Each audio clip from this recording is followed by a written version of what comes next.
తీసుకుని gym coach ఆత్మహత్యకు పాల్పడ్డాడు. బాలాజీనగర్ పరిధిలో ఆనందనగర్ కాలనీకి చెందిన జిమ్ కోచ్ రమేష్ అనే 43 ఏళ్ల వ్యక్తి 9 ఏళ్ల కిందట తన భార్య స్వాతికి విడాకులు ఇచ్చాడు. అప్పటి నుంచి అతడు సోదరి కుటుంబం వద్ద ఉంటున్నాడు. కొంతకాలంగా తీవ్ర మనోవేదంతో ఉన్న రమేష్ ఆ ఇంట్లో ఎవరూ లేనప్పుడు బెడ్రూమ్ లో చున్నితో ఫ్యాన్ కురేసుకుని చనిపోయాడు. జీవితంపై విరక్తితోనే తను సూసైడ్ చేసుకుంటున్నట్టు అతడు సెల్ఫీ వీడియో తీసుకున్నాడు. మృతుడి కుటుంబ సభ్యుల ఫిర్యాదుతో జవహర్ నగర్ పోలీసులు కేసు నమోదు చేసి దర్యాప్తు చేస్తున్నారు.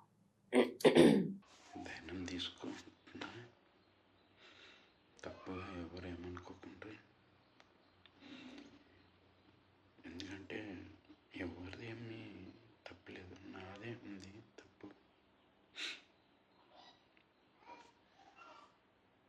నా రాత అట్లా రాసింది. దేవుడు అన్నీ ఇచ్చి తీసుకున్నాడు, అన్నీ ఇచ్చిండు, అన్నీ తీసుకున్నాడు.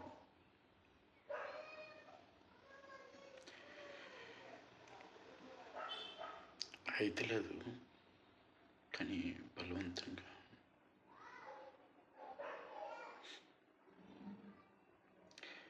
కేశవ్ జాగ్రత్తగా ఉండు, మంచిగా